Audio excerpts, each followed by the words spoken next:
Qui prions-nous? La prière biblique, l'authentique prière que Dieu écoute et exauce, repose sur plusieurs fondements essentiels. Premièrement, une reconnaissance de qui Dieu est. Hébreux 11, verset 6 nous dit, il faut que celui qui s'approche de Dieu croit qu'il existe. Il faut qu'il croie que Dieu existe. Deuxième fondement, une foi ferme en ce que Dieu peut faire. Hébreux 11, verset 6 dit que Dieu est le rémunérateur. C'est-à-dire, il récompense ceux qui le cherchent. Troisième fondement, une confiance dans les promesses de Dieu consignées dans sa parole.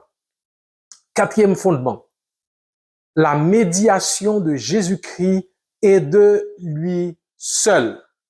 Cinquième fondement, la direction et la puissance du Saint-Esprit. Sixième fondement, le respect des conditions spirituelles que Dieu lui-même a établies.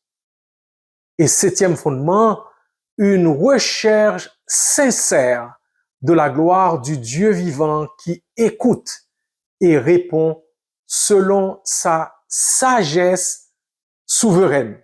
Je souligne, sa sagesse souveraine. La prière trouve sa source dans une relation personnelle avec le Père. Une relation personnelle rendue possible par le sacrifice du Fils et vécue dans la puissance du Saint-Esprit. Ce n'est pas l'être humain qui est au centre de la prière, mais bien le Dieu trinitaire, Père, Fils et Saint-Esprit. Quand la prière ne découle pas d'une relation réelle et authentique avec le Père, selon ce qu'il a révélé de lui-même en Jésus-Christ, elle est vaine et inefficace. Dieu n'y prête aucune attention. Croire qu'il suffit de prier, peu importe ce qu'on pense de Dieu, peu importe l'état de notre cœur ou nos motivations, eh bien, cela relève de la superstition et d'une spiritualité illusoire. Dieu ne peut être manipulé. Je répète, Dieu ne peut être manipulé, ni contrôlé, ni utilisé. On ne peut le tromper, ni lui faire du chantage. Il est Dieu. Il est digne de louange. C'est nous qui sommes dans le besoin. Et nous devons vraiment nous présenter avec le cœur d'un mendiant. Le cœur d'un mendiant, avec le respect qui lui est dû. Avec un cœur humilié et contrit. Le cœur auquel Dieu accorde beaucoup d'importance, c'est un cœur humilié et contrit. Le Dieu auquel beaucoup s'adressent aujourd'hui ne ressemble-t-il pas davantage à un génie qui exauce les vœux, à une machine à sous divine ou à un serviteur devant lequel nos désirs feraient office de commandement? Dans l'Ancien Testament, les hommes et les femmes de Dieu s'approchaient de Dieu avec respect. Les prières d'Esdras 9, Néhémie 9 et Daniel 9 illustrent cette attitude d'humilité, de repentance et de respect profond. Dans le Nouveau Testament, les prières de Paul manifestent une même attitude. Respect, humilité, soumission et discernement spirituel. Voyez Éphésiens 1, versets 17 à 23, Éphésiens 3, versets 14 à 19, Philippiens 1, versets 9 à 11, Colossiens 1, versets 9 à 12, 1 Thessaloniciens 3, versets 12 à 13, 2 Thessaloniciens 3, verset 3. À entendre bien les prières aujourd'hui, plusieurs questions surgissent. Nos contemporains, les gens de notre temps, prient-ils le même Dieu que ceux des Écritures? Pourquoi tant de prières ressemblent-elles tant à des déclarations ou à des ordres donnés à Dieu plutôt qu'à de véritables supplications émanant de cœurs conscients qu'on ne mérite rien? Où est passée la préoccupation des choses spirituelles, chères aux apôtres? Préoccupation spirituelle, des choses spirituelles remplacées par une obsession maladive pour les choses matérielles. Où est l'attitude de Jésus à Gethsémani quand il a prié, « Père, s'il est possible, éloigne de moi cette coupe.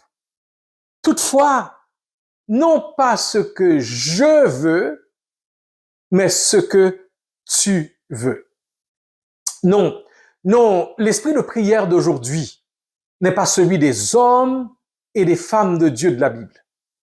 C'est souvent un autre esprit, un esprit prétentieux, orgueilleux, je dirais même arrogant, animé d'une fausse présomption selon laquelle nous serions de petits dieux dont la parole créerait la réalité. Nous sommes envahis par des pensées païennes que les apôtres auraient vigoureusement dénoncées. Concluons. Oui, il nous faut prier. Oui, il nous faut prier, mais il nous faut prier le Dieu vivant et vrai. Tout comme l'adoration doit se faire en esprit et en vérité, la prière doit s'aligner sur la révélation que Dieu a donnée de lui-même. Prier autrement, c'est agir comme les païens qui croient être exaucés à force de répétition, qui tentent de manipuler leur Dieu avec des sacrifices déconnectés de toute vie d'obéissance et de piété, qui prient en substance, je dirais, que ma volonté soit faite sur la terre comme au ciel, ou que ce que je commande à Dieu soit fait au ciel comme sur la terre. Non, en effet. Non, non, non. Le Dieu révélé en Jésus-Christ n'est pas indifférent à la prière. Le psaume 34, verset 16 dit, les yeux de l'Éternel sont sur les justes et ses oreilles sont attentives à leurs cris.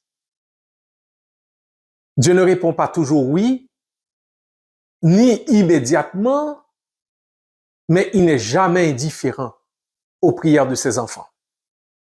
Et si parfois il ne répond pas du tout, il convient de se poser cette question. Nous adressons-nous réellement au Dieu vivant et vrai, avec l'attitude et les dispositions qui lui plaisent? Le voyons-nous comme le décrit si bien H.B. Charles dans son livre « Cela arrive après la prière », et je le cite, « Savez-vous à qui vous vous adressez lorsque vous priez? C'est Dieu qui a déroulé le plan de la fondation du monde avant l'aube de l'histoire. C'est Dieu qui, de sa propre voix, a appelé le cosmos à sortir du chaos, déclarant que la lumière soit, et la lumière fut. C'est Dieu qui a fait tourner la terre sur son axe, y a placé mère nature et père temps, et leur a ordonné de danser ensemble sans avoir le vertige. C'est Dieu qui a fait le soleil avec l'éclat de son propre visage. C'est Dieu qui a lancé les étoiles comme 1 million de fusées flamboyantes contre le dôme d'ébène du soir. C'est Dieu qui a lancé les nuages blancs et vaporeux sur la toile azurée de la voûte bleue. C'est Dieu qui a donné au lion son rugissement, à la vache son meuglement, au canard son coin-coin et au chien son aboiement. C'est Dieu qui a pris un morceau d'argile et a imprimé son image sur le front de l'homme. Il a mis la recherche de la vérité dans le cœur de l'homme. Puis il a soufflé et l'homme s'est dressé sur la pointe des pieds comme un être vivant. C'est Dieu qui s'est revêtu de chair, a vécu comme un ouvrier d'une ancienne ville appelée Nazareth pour porter nos péchés sur la croix. Savez-vous à qui vous vous adressez lorsque vous priez? C'est le premier examen auquel nous devons soumettre notre cœur. Demandons à son esprit de sonder nos pensées, d'éprouver nos intentions et de nous révéler ce que nous devons voir, confesser et corriger. Fin de citation. Que le Seigneur vous aide à bien répondre à cette question. Qui prions-nous? Qui pries-tu?